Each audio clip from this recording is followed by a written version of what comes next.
Excuse me sir.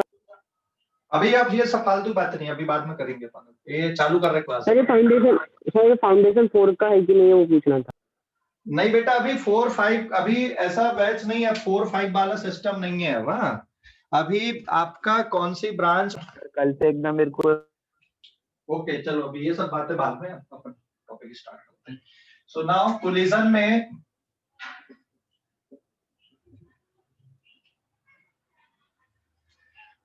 में कुछ portion हमने कल की क्लास में डिस्कस कर लिए थे, एक स्पेशल केस वहां पे देखा था। अब कोलिजन में देखो, सिचुएशन में ये ले रहा हूँ यहाँ पे। कल जो हमने डिस्कशन किया था कोलिजन में कि अगर कोई बहुत हैवी बॉडी है ना, और उस हैवी बॉडी में अगर कोई लाइटर बॉडी कोलाइड करती है तो हैवी बॉडी की वेलोसिटी में कोई फर्क नहीं आता, ठीक है, वो अपनी उसी वेलोसिटी से चलती रहती है, लेकिन जो लाइटर बॉडी है उसकी वेलोसिटी चेंज हो जाती है ना। जैसे मान लो कोई ट्रक मूव हो रहा है, तो ट्रक में अगर आप बॉल थ्रो करके मारोगे तो ट्रक की वेलोसिटी को कोई फर्क नहीं पड़ेगा, ठीक है, ट्रक की वेलोसिटी पे कोई फर्क नहीं पड़ेगा, ट्रक अपनी वेलोसिटी से ही चलता रहेगा, ठीक है। तो यहाँ पर मैं एक एग्जांपल से इस कॉन्सेप्ट को अपन समझते हैं। सपोज यहाँ पर ये एक वर्टिकल वॉल है, ये इस तरह से, ठीक है, and this is the condition just before collision. ये बॉल मैंने यहाँ पर लिया और ये बॉल यहाँ पे 4 मीटर पर सेकेंड से इधर पे जा रही है, इसका मास है m, and this is the vertical wall, इसका मास कैपिटल M है and it is much greater than small m। And suppose मैं ये जो वर्टिकल वॉल है ये इसी डायरेक्शन में मूव करते हुए आ रही है with the velocity 2 metre per second, तो ये हो गया आपका u1 और ये हो गया आपका u2। तो क्योंकि दीवार का जो मास है ना ये बहुत ज्यादा है, किससे? बॉल के मास से, तो ये जस्ट बिफोर कोलिजन की कंडीशन हो गई। And just after collision situation किस तरह से बनेगी यहाँ पे, जस्ट आफ्टर कोलिजन ये जो बॉल है इसकी वेलोसिटी हमें नहीं पता, but this is just after collision.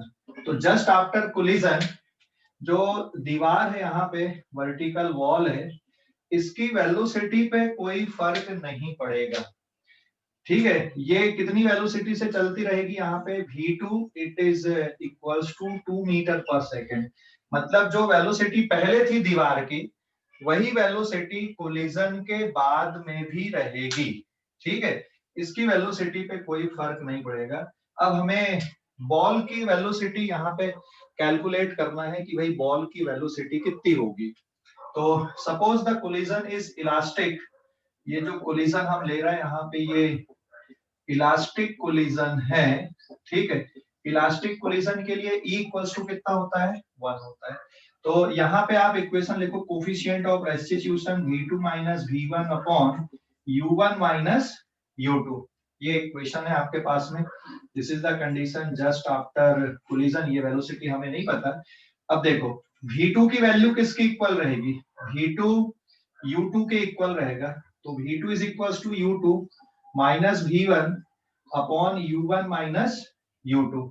अभी हम और आगे सॉल्व करते हैं, तो E is equals to it is u2 minus v1 upon u1 minus u2, sorry. अब हम वैल्यू पुट करते हैं यहाँ पे, ठीक है, वैल्यू पुट करते हैं यहाँ।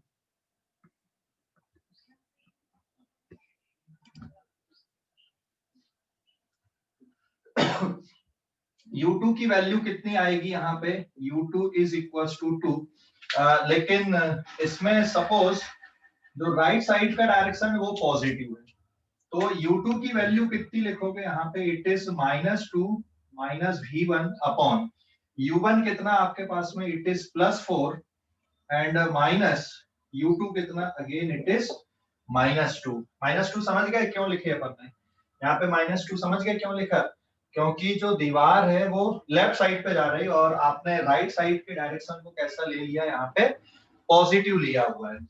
तो अब आगे का जो कैलकुलेशन यहाँ पर देखोगे, E is equals to -2 minus v1 upon ये कितना बचेगा यहाँ पर 6 हो जाएगा, और This is -2 of -v1 is equals to 6e, and if E is equals to 1 for elastic collision के लिए E की वैल्यू 1 है, तो फिर मैं यहाँ पे इसको सिंप्लीफाई कर दूं तो -2 -v1 is equals to 6 और v1 is equals to -8 metre per second. मतलब कोलिजन के बाद में जो बॉल है ये पीछे की तरफ रिबाउंड होगी और इसकी वेलोसिटी कितनी आएगी यहाँ पे 8 मीटर पर सेकंड आएगी। तो जस्ट आफ्टर कोलिजन जो बॉल है ये पीछे की तरफ रिवाइंड होगी और इसकी वेलोसिटी कितनी आएगी 8 मीटर पर सेकंड। मैंने यहाँ पे माइनस साइन नहीं लिया क्योंकि यहाँ पे मैंने ऑलरेडी डायरेक्शन मेंशन किया है। आपने इस डायरेक्शन को पॉजिटिव लिया तो इधर का जो डायरेक्शन आएगा ये कौन सा डायरेक्शन रहेगा, यहाँ पे नेगेटिव रहेगा। तो इक्वेशन को सॉल्व करने पे वो माइनस में आया, ठीक है। इक्वेशन को आपने सॉल्व किया है, वहां पे माइनस का साइन है, लेकिन जहां पे आपने इक्वेशन को सॉल्व नहीं किया है वहां पे मतलब डायग्राम में मैंने फिर उस वैल्यू को पॉजिटिव लिखा है ना, 8 मीटर पर सेकंड। इक्वेशन को सॉल्व करने पे -8 आया, तो -8 साइन को बता रहा, मतलब डायरेक्शन को रिप्रेजेंट कर रहा है वहां पे, ठीक है। तो कल जो थ्योरी हमने पढ़ा था कि एक बहुत हैवी बॉडी से अगर एक बहुत लाइटर बॉडी कोलाइड करती है तो लाइटर बॉडी का जो वेलोसिटी है वो चेंज, सॉरी हैवी बॉडी की वेलोसिटी चेंज नहीं होती, ये जस्ट बिफोर कोलिजन है। If m2 is much greater than m1 then u2 या v2 की जो वैल्यू आएगी ये नियरली u2 के बराबर रहेगी, ठीक है। ये एक स्पेशल कंडीशन थी, it is v2 minus v1 and divided by u1 minus u2। तो इसको नियरली आप क्या ट्रीट कर लोगे यहाँ पे, it is u2 minus v1 upon u1 minus u2, और इसी से फिर हमने इस क्वेश्चन को सॉल्व किया है। तो वही जो ट्रक वाला जो एग्जांपल बताया था मैंने कि मान लो ट्रक किसी वेलोसिटी से जा रहा है 40 किलोमीटर पर आवर से, मान लो ट्रक मूव कर रहा है और अपन अगर बॉल थ्रो करके मारेंगे ट्रक पे तो ट्रक की वेलोसिटी पे कोई फर्क नहीं पड़ेगा। बॉल की वेलोसिटी आप इस तरह से फिर कैलकुलेट कर सकते हो। मान लो बॉल की वेलोसिटी यहाँ पे जस्ट बिफोर कोलिजन u1 है और ये दीवार को आप ट्रक मान लो, है ना।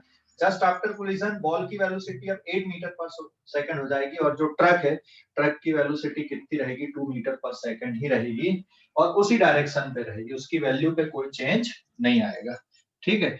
समझ गए इसको, आगे बढ़ते हैं अपन। स्क्रीनशॉट ले लो बेटा इस पेज का, स्क्रीनशॉट ले लो इस पेज का, स्क्रीनशॉट हो गया? Yes sir.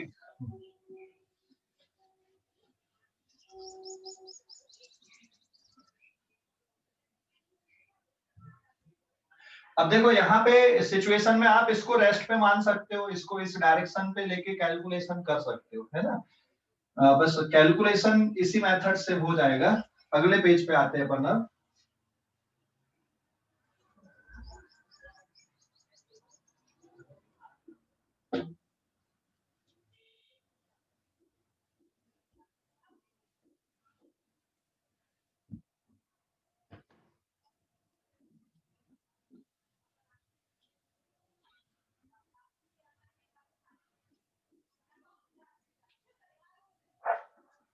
Now this is page number 2,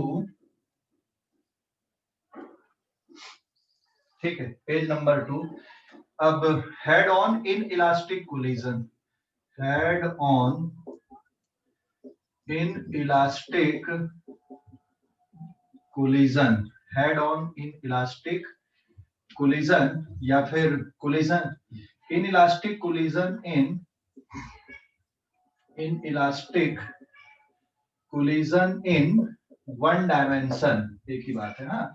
head on collision मतलब कोलिजन इन वन डायमेंशन ही बोला जाता है इसको, एक ही बात होती। तो अब मैं यहाँ पे कंटिन्यू कर रहा हूँ इस पे, inelastic collision in one dimension.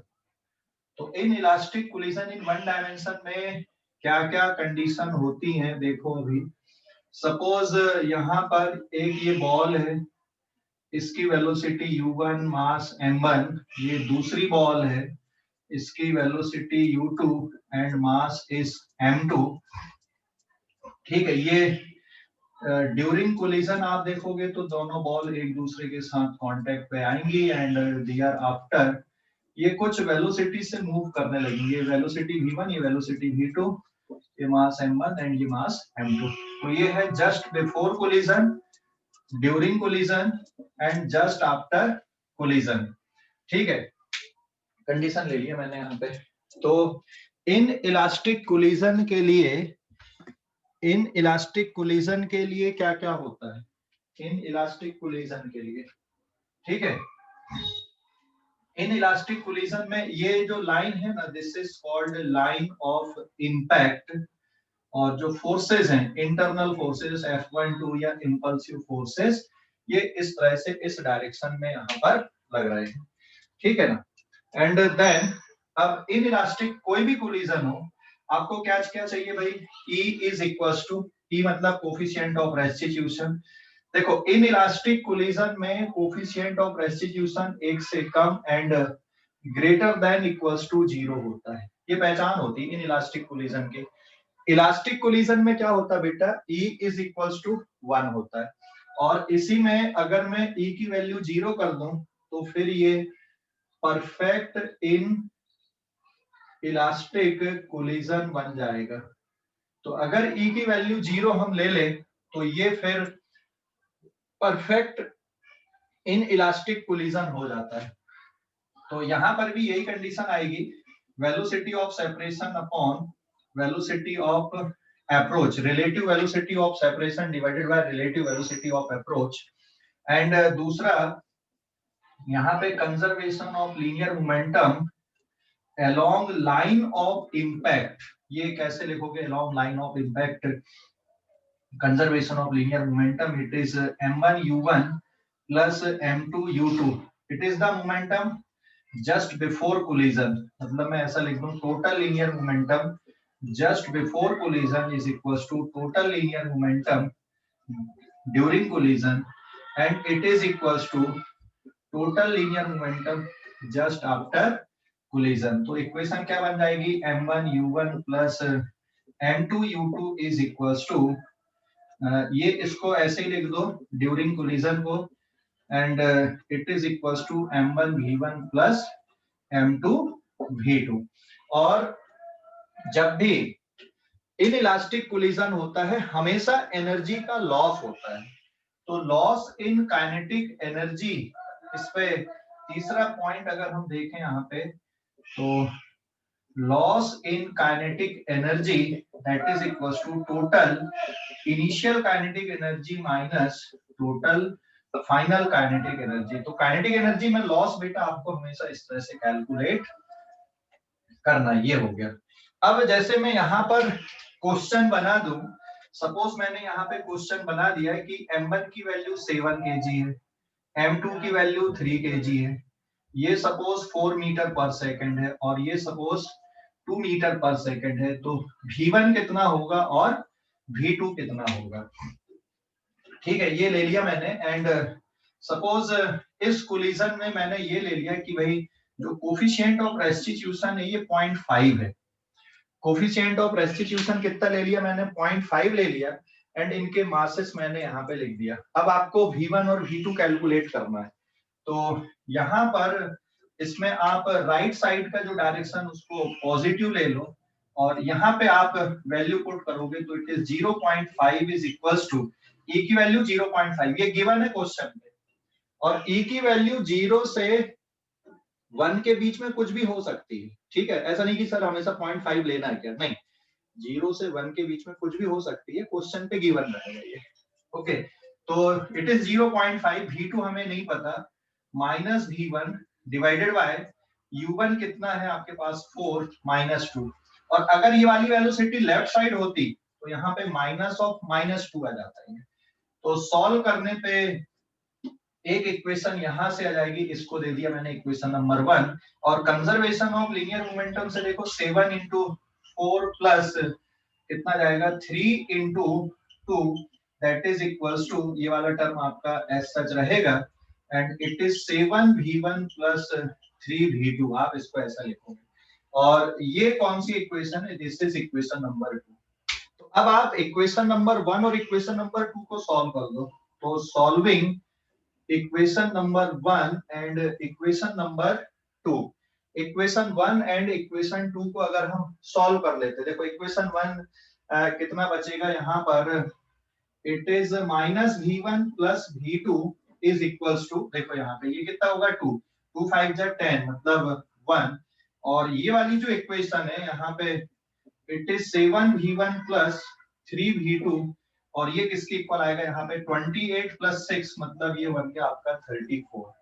तो ये इक्वेशन 1 और ये इक्वेशन 2 का सिंप्लीफिकेशन है, और इसमें मैं अगर 7 का मल्टीप्लाई कर दूं और फिर अगर हम ऐड कर देते तो ये कैंसिल आउट हो जाएगा आपका, ये कितना बचेगा 7 और 3 it is 10v2, 7 plus 34 it is 41, मतलब v2 की वैल्यू आ गई बेटा 4.1 मीटर पर सेकेंड। और अगर आपका v1 निकल गया तो आप यहाँ पर वैल्यू पुट कर दोगे, तो इससे क्या कैलकुलेट हो जाएगा आपका v2 भी कैलकुलेट हो जाएगा, ठीक है। तो मैं यहाँ पे वैल्यू अगर पुट कर दूं v1 और v2 में, तो -v1 प्लस v2 की जगह पे आ गया 4.1 is equals to 1, so therefore v1 is equals to, इसको इधर लाना, इसको इधर लाना, it is 3.1 metre per second, ये v1 आ गया आपका। एंड इस पूरी प्रोसेस में लॉस इन काइनेटिक एनर्जी अगर आपको निकालना है, so half of m1 total initial kinetic energy minus total final kinetic energy, तो total initial kinetic energy minus total final kinetic energy, ये लॉस इन काइनेटिक एनर्जी आ जाएगा। और equation half of 7 into 4 square plus half of 3 into 2 square minus half of 7 into 3.1 का square and then plus half of 3 into 4.1 का square. तो इसको अगर आप सॉल्व कर लोगे यहाँ पे इस टर्म को, तो ये क्या निकल जाएगा आपका लॉस इन काइनेटिक एनर्जी निकल जाएगी, ठीक है। तो इस तरह से ये कैलकुलेशन करना है इन इलास्टिक कोलिजन के। तो चाहे आप कोई भी कोलिजन करो, इन इलास्टिक या इलास्टिक, आपको हमेशा ये कंडीशन लिखना है, ई की वैल्यू आपने लिखा, फिर कंजर्वेशन ऑफ लीनियर मोमेंटम लेना है, इससे आपका v1 और v2 कैलकुलेट हो जाएगा। तो स्क्रीनशॉट ले लो इस पेज का, इस पेज का स्क्रीनशॉट ले लो, इस पेज का स्क्रीनशॉट, इस पेज का स्क्रीनशॉट ले लो भाई, ले लिए? Yes. And then page number 3 पे हम आते हैं यहाँ पे।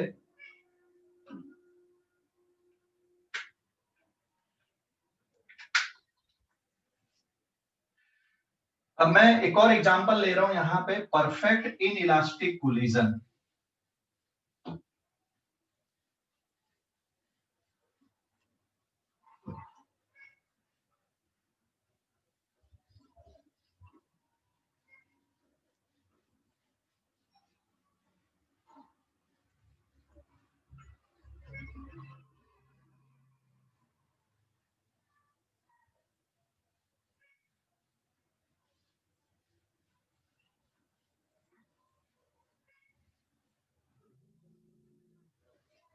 नाउ पेज नंबर 3, एक और क्वेश्चन हम लेते हैं जिसमें परफेक्ट इन इलास्टिक कोलिजन का एक क्वेश्चन हम लोग करते हैं यहाँ पे।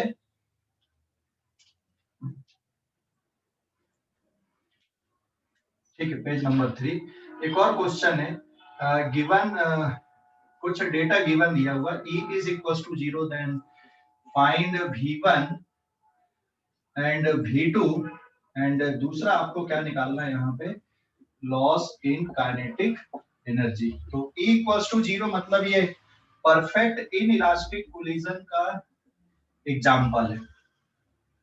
तो ये एक बॉल है जिसका मास है m1, वेलोसिटी u1, ये दूसरी बॉल है जिसका मास है m2, वेलोसिटी u2, और जस्ट आफ्टर कोलिजन ये v1 वेलोसिटी, और ये दूसरी बॉल जिसकी वेलोसिटी v2 है, इसका मास m1 और इसका मास कितना है यहाँ पे m2 है।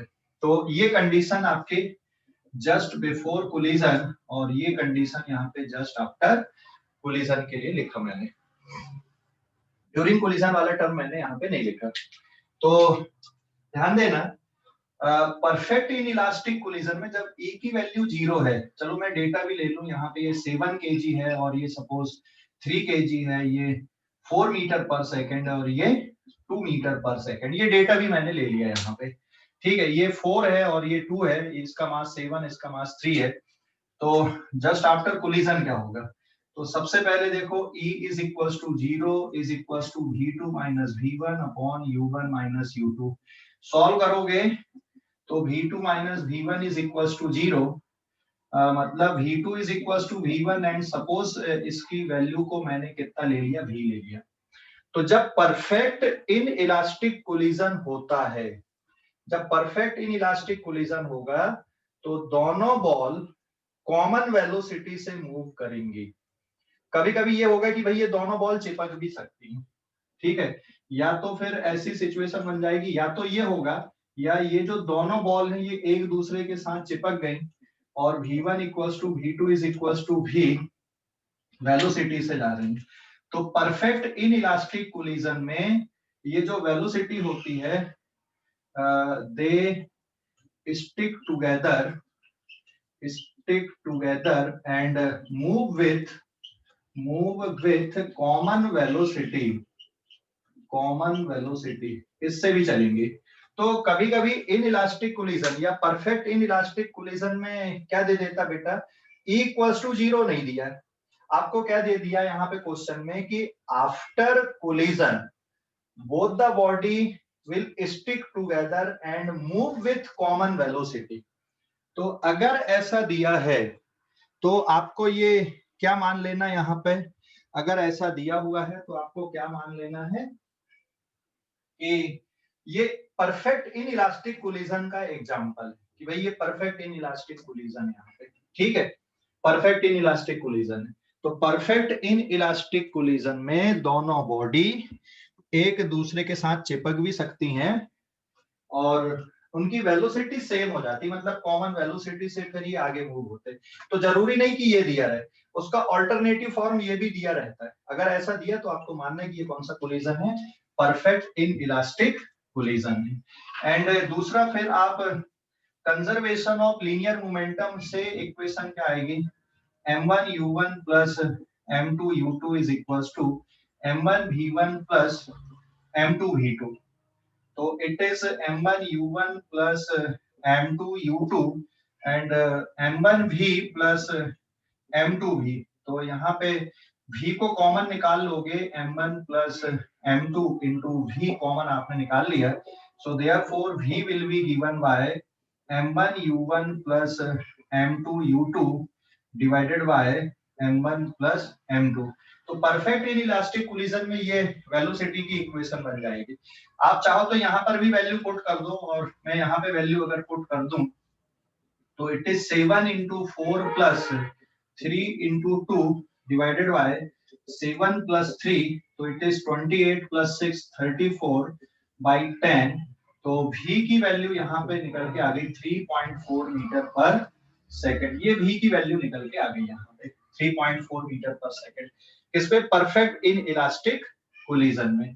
So this is for perfect inelastic collision. और तीसरा यहाँ पे लॉस इन काइनेटिक एनर्जी कैसे निकालोगे भाई, लॉस इन काइनेटिक एनर्जी, तो it is total initial kinetic energy minus total final kinetic energy. अगर आप वैल्यू पुट करते हो तो तीसरे पार्ट में half of m1 u1 square plus half of m2 u2 square minus half of m1 v square plus half of m2 v square.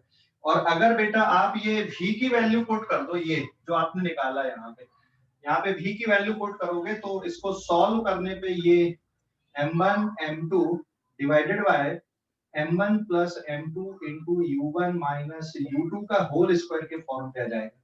तो जो loss in kinetic energy है वो इस तरह से भी लिख सकते हैं, लॉस इन काइनेटिक एनर्जी, ये ऐसा भी लिख सकते हो आप, मतलब ये लास्ट में ये फार्मूला मिलेगा आपको सॉल्व करने के बाद में। तो या तो आपको ये फार्मूला याद है और नहीं है तो आप इस तरह से कैलकुलेट कर लो, ठीक है। तो दोनों तरह से आंसर सेम ही आता है यहाँ पे। तो देयरफॉर मैं सीधा सीधा लिख दूं loss in kinetic energy will be given by half of 7 into 4 square plus half of 3 into 2 square minus of half of 7 into 3.4 का square and plus half of 3 into 3.4 का स्क्वायर। आप इस तरह से भी कैलकुलेट कर सकते हो या फिर आप इस फार्मूले में डायरेक्ट वैल्यू पुट करके भी आंसर निकाल सकते हो। तो ये है perfect inelastic collision. Perfect inelastic collision में क्या क्या करना है यहाँ पे मैंने ये मेंशन किया हुआ है, ठीक है। स्क्रीनशॉट ले लो इस पेज का, इस पेज का स्क्रीनशॉट ले लो, इस पेज का स्क्रीनशॉट लो। ले लिए स्क्रीनशॉट, ले लिए क्या? स्क्रीनशॉट ले लो इस पेज का।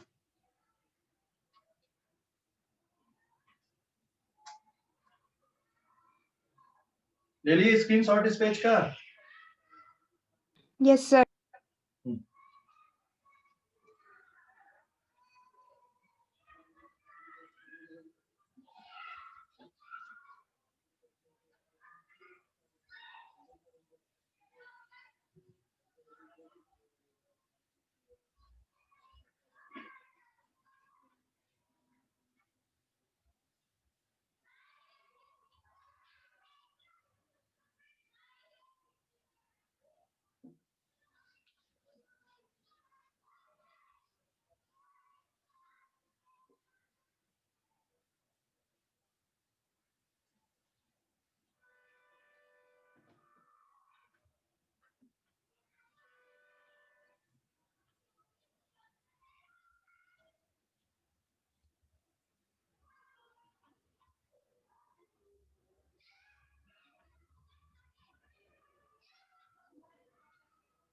Now this is page number 4 अभी, हाँ।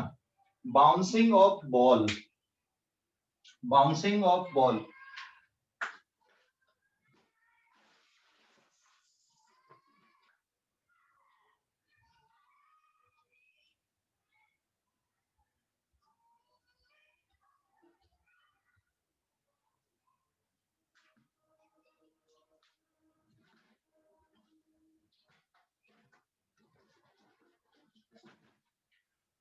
सपोज मेरे पास ये बॉल है, अगर हम बॉल को इतनी हाइट से ड्रॉप करते हैं, है ना, तो बॉल को जब हम ड्रॉप करेंगे तो फिर से वापस इसी हाइट तक आएगी बॉल क्या? इसी हाइट तक आएगी क्या कि कुछ नीचे रह जाएगी बाउंस होने के बाद? नीचे रहेगी, नीचे रह जाएंगे सर। हाँ, उसके बाद फिर अगले बाउंस में और नीचे रहेगी। तो अगर आप यहाँ से ड्रॉप कर रहे हैं तो अगले पहली बार बाउंस मान लो यहाँ तक आई, फिर अगले बाउंस में फिर यहाँ तक आएगी, फिर यहाँ तक आएगी, है ना। तो ये कैलकुलेशन अपन लोग देखते हैं यहाँ पे बाउंसिंग बॉल वाला, ठीक है।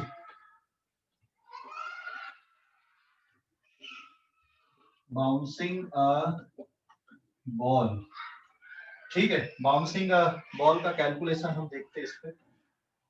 ओके, तो यहाँ पे मैं डायग्राम में ना, जैसे मान लो मैंने बॉल को कुछ हाइट से ड्रॉप किया हुआ है, यहाँ पे ये मैंने बॉल लिया और ये बॉल मैंने यहाँ पे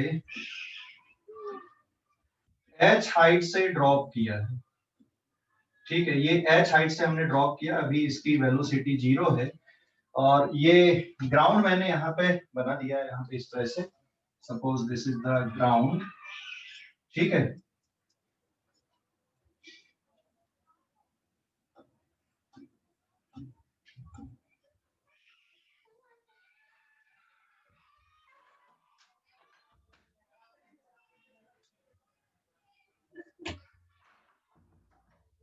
ठीक है, सपोज यहाँ पे मैंने इसको h हाइट से ड्रॉप किया, तो ये जो बॉल है ना, ये ग्राउंड को हिट करने के जस्ट पहले इसकी वेलोसिटी सपोज u1 है, ये वेलोसिटी u1 है।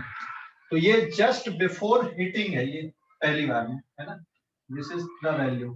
तो ये just before collision and just after collision. तो ये कब की कंडीशन हो गई यहाँ पे? Just before collision. और ये कौन सा बाउंस है अब यहाँ पे? इसके बाद ये बॉल यहाँ से बाउंस होगी, और बाउंस होके फिर ये इसकी वेलोसिटी v1 आ जाएगी। तो ये जो कंडीशन यहाँ पे लिखा मैंने, this is just after first bounce, पहली बार बाउंस होने के जस्ट बाद की ये वेलोसिटी यहाँ पे, ठीक है। एक्चुअल में ये इसी लाइन पे होता है ये मोशन, ये बॉल यहीं पे गिरेगी और यहीं से बाउंस होके ऊपर आएगी, फिर यहीं नीचे आएगी, फिर ऊपर जाएगी। तो यहां से अगर आपने ड्रॉप किया है बॉल को, ठीक है, ये जैसे आपने बॉल को यहां से ड्रॉप किया है, तो ये नीचे आई, फिर यहां तक हाइट आई मान लो, फिर आई, फिर इतनी हाइट आई, फिर आई, फिर ये हाइट आई, एंड कंटिन्यूअसली कुछ बाउंस होने के बाद में फिर ये रुक जाएगी फाइनली। तो डायग्राम में हम इनको सबको एक साथ नहीं बता सकते, इसलिए मैंने यहाँ पे ये डायग्राम अलग अलग जगह पे ले रहा हूँ। पहली बार यहाँ पे just before collision and just after collision के बाद में, जस्ट आफ्टर कोलिजन या फर्स्ट बाउंस के बाद में ये स्पीड आ गई इसकी बॉल की। So this is the speed just after first bounce.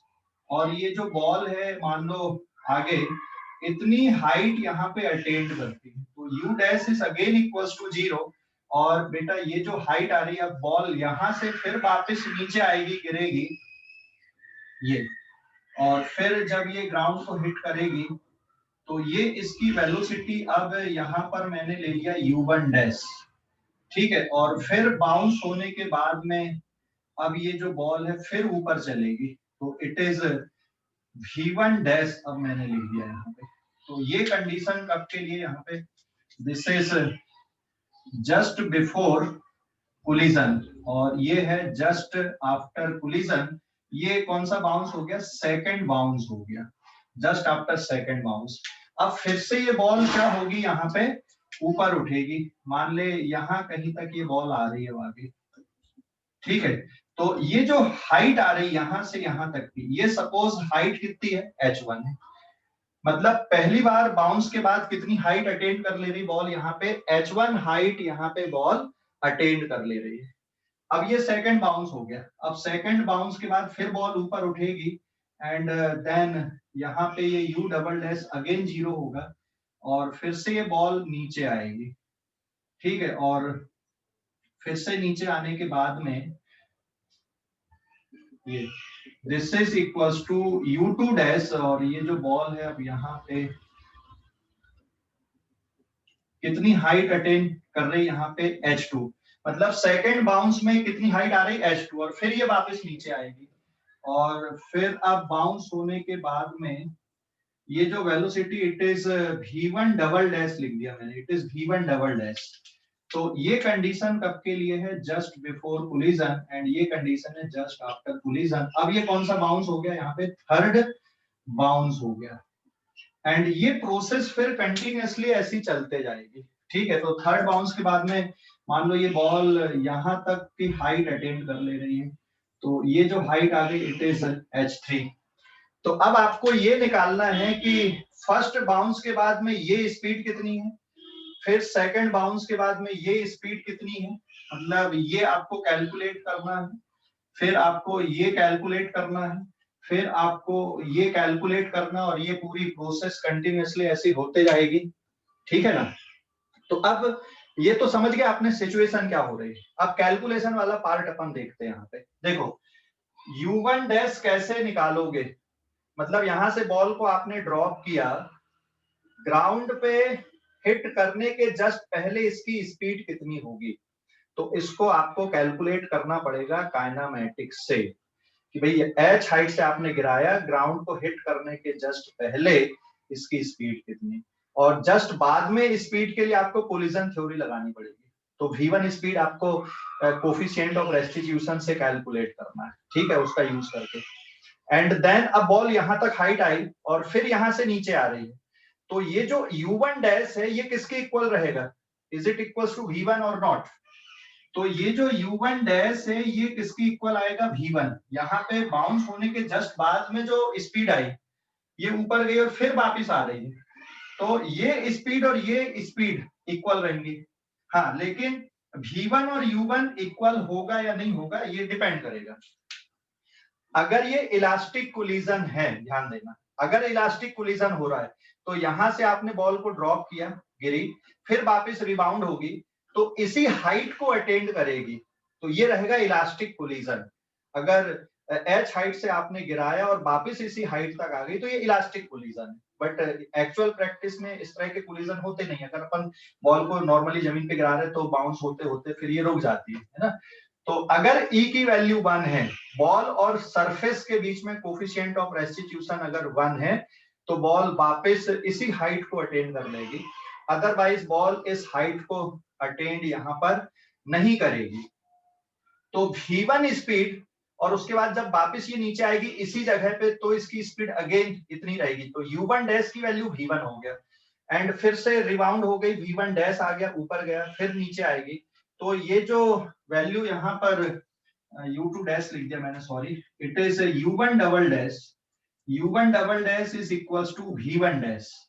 और फिर यहाँ से ये वापस लौट के आएगी, है ना, रिबाउंड होने के बाद फिर ये नीचे आएगी, तो उधर की वेलोसिटी मैंने मेंशन नहीं किया है, ठीक है। तो ये कुछ इक्वेशन इस तरह से आ रही। तो अब मैं यहाँ पे लिख दे रहा हूँ इसका सॉल्यूशन फर्स्ट। मान लो suppose E is coefficient of restitution between ground and ball के बीच में कोफिशिएंट ऑफ रेस्टिट्यूशन कितना है, E है। तो यहाँ पे मैं कंडीशन लिख रहा हूँ बेटा, जस्ट आफ्टर फर्स्ट बाउंस। तो इसको मैंने लिख दिया फर्स्ट बाउंस के लिए कंडीशन। तो अब फर्स्ट बाउंस के लिए आपको ये V1 निकालना और ये हाइट H1 निकालना। बट सबसे पहले तो आपको ये U1 कैलकुलेट करना पड़ेगा। तो U1 का जो कैलकुलेशन देखो, यहाँ से आप नीचे के डायरेक्शन को नेगेटिव ले लो और जो ऊपर का डायरेक्शन उसको पॉजिटिव ले लो। तो सबसे पहले आपको क्या निकालना पड़ेगा, फर्स्ट बाउंस के बाद में V1 कितना है और H1 कितना है, ये आपको फाइंड आउट करना है। तो ये कैलकुलेशन के लिए आपको सबसे पहले तो U1 निकालना पड़ेगा, और इक्वेशन लगा दो v square equals to u square plus 2as।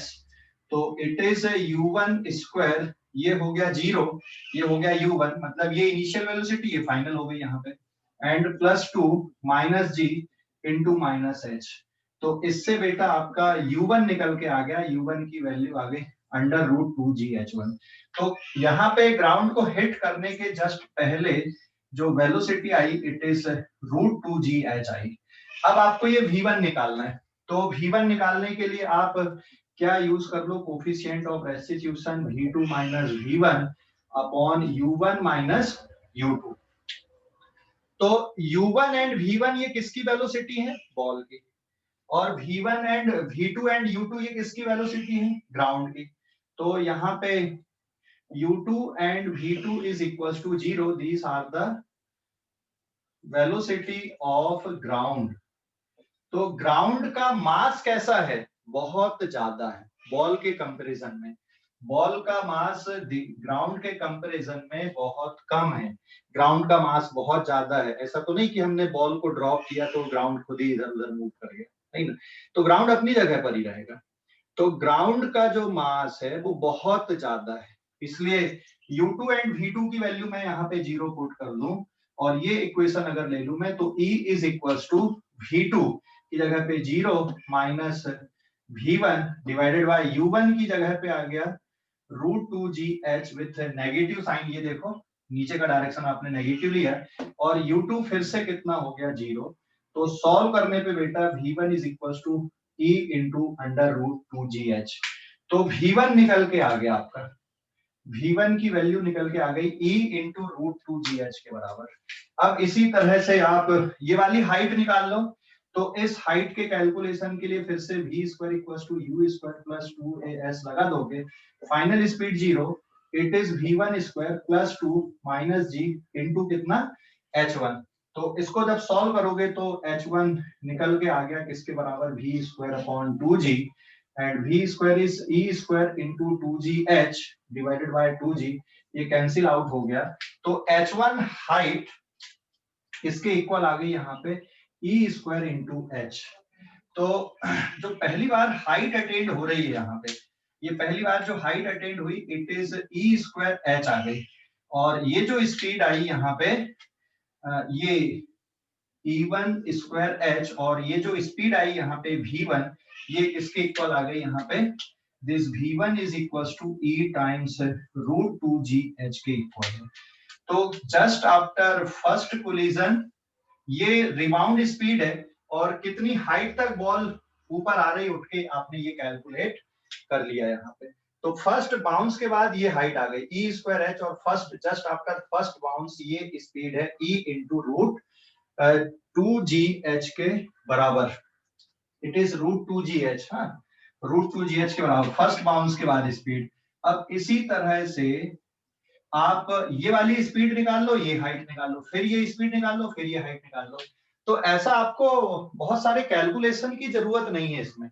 आपने फर्स्ट वाला कैलकुलेशन कर लिया, इसके बाद आप सेकंड बाउंस का कैलकुलेशन कर लो, तो उसके बाद फिर एक जनरल फार्मूला यहाँ पर बन जाएगा। ठीक है, इस पेज का स्क्रीनशॉट लो पहले जल्दी से, इस पेज का स्क्रीनशॉट ले लो, इस पेज का स्क्रीनशॉट ले लिए? Done sir. एंड देन देखो, अभी ये है फर्स्ट बाउंस के बाद। अब ऐसे ही कैलकुलेशन आप सेकंड बाउंस के लिए कर लो। तो फर्स्ट बाउंस का कैलकुलेशन हो गया आपका, अब सेकंड बाउंस का कैलकुलेशन ये पेज नंबर 5 आ जाएगा। तो मैं यहाँ पे फर्स्ट बाउंस के बाद की स्पीड और हाइट दोनों लिख देता हूँ सीधा सीधा, क्योंकि ये आपको पता चल गया है। तो फर्स्ट बाउंस के बाद बेटा स्पीड आ गई E इंटू √2gh, और जो हाइट आ रही है h1, it is E square h। अब हम कैलकुलेशन कर ले रहे हैं सेकंड बाउंस के बाद के लिए। तो सेकंड बाउंस के लिए जो कैलकुलेशन है, अब आपको V2 निकालना है और H2 निकालना है। ठीक है, तो अब हमारे लिए देखो, ये V1 ऑलरेडी आपने मेजर किया हुआ है, तो ये V1 की वैल्यू किसकी इक्वल है यहाँ पे, it is E into √2gh के इक्वल है।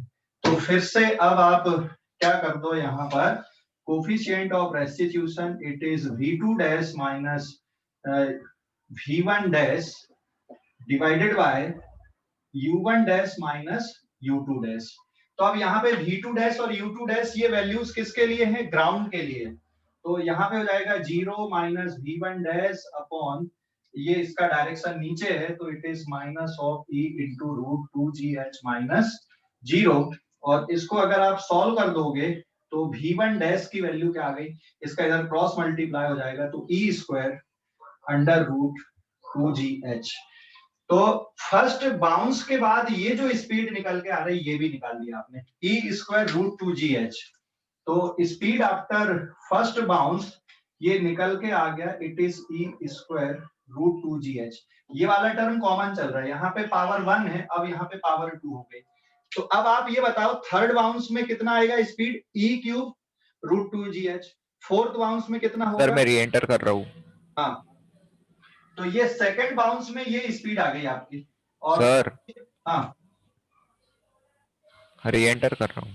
हाँ करना भी करिए, एंड देन अब हाइट निकाल लो। तो हाइट के कैलकुलेशन के लिए V square equals to U square plus 2AS, तो it is 0 and it is V1 dash square and plus 2 minus G into कितना, H2। तो यहाँ पर H2 की वैल्यू आ जाएगी V1 dash square upon 2G, और वैल्यू पुट कर दो, V1 डैश ये है आपका, तो E स्क्वायर √2gh का whole square divided by 2G। तो H2 आपका सॉल्व करने पे आ गया E की पावर 4 इंटू H। तो अभी देखो H2 भी निकल गया, ये कितना आ गया, E की पावर 4 इंटू H, और V2 कितना आ गया, E स्क्वायर इंटू 2H। तो ये सेकंड बाउंस के बाद आपने कैलकुलेशन कर लिया, सेकंड बाउंस के कैलकुलेशन हो गए आपके। अब इसी तरह से थर्ड बाउंस का, फोर्थ बाउंस का कैलकुलेशन हो जाएगा। स्क्रीनशॉट लो इस पेज का, स्क्रीनशॉट ले लो, स्क्रीनशॉट ले लिए, स्क्रीनशॉट ले लिए,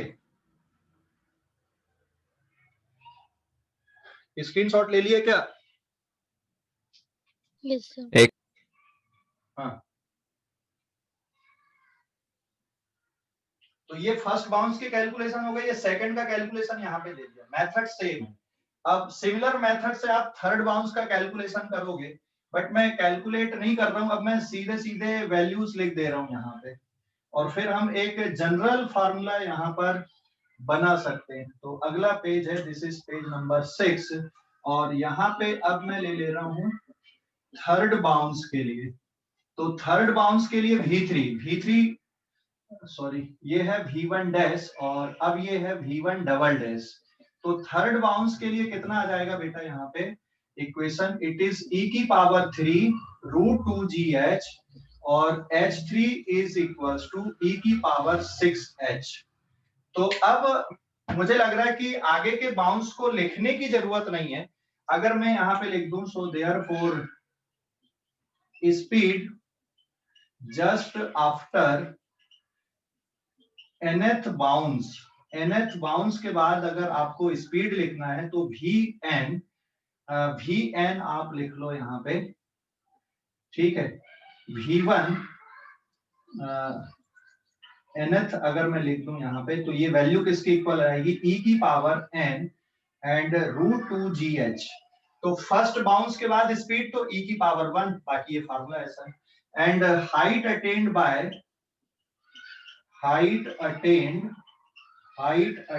बाय आफ्टर nth बाउंस। तो nth बाउंस के बाद जो हाइट का फार्मूला आएगा h is equals to hn is equals to e to the power 2n into h के इक्वल। तो स्पीड का ये फार्मूला आ गया just after nth bounce and ठीक है, और ये height attained by nth bounce. तो ये एक जनरल फार्मूला हमने यहाँ पर अब बना दिए। तो अब कोई भी इस तरह का हो कि भाई आपको अगर फोर्थ बाउंस के बाद हाइट अटेन्ड निकालना है तो सीधे सीधे निकल जाएगा कि भाई फोर्थ बाउंस के बाद कितनी हाइट अटेन्ड हो रही है ना। फोर्थ बाउंस के बाद कितनी स्पीड अटेन्ड होगी तो सीधे आप n की वैल्यू पुट कर दो, आपका आंसर निकल जाएगा। समझ गए कि नहीं? अरे समझ गए?